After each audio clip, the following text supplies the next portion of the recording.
এ দুনিয়াবাসী, আপনারা জানেন কি সব থেকে ভারী ওজনের ইবাদত কোনটা? সব থেকে বেশি উন্নত, খুব ভালো ইবাদত কোনটা?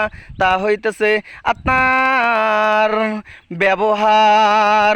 আপনি যদি ভালো ব্যবহার করতে পারেন ভালো মানুষের কাছে, কত মানুষ আছে বোকাশোকা, কত মানুষ আছে তারা নিজের ওস্তাদের সাথে খারাপ ব্যবহার করে।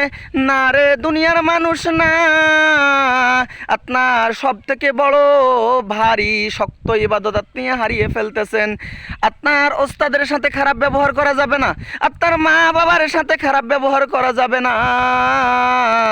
আপনি যদি আপনার ওস্তাদের সাথে, আপনার মা বাবার সাথে, আপনার শিক্ষকদের সাথে খারাপ ব্যবহার করেন, আপনার মতো কপাল পোড়া দুনিয়ার জমিনে আর কেউ হবে না।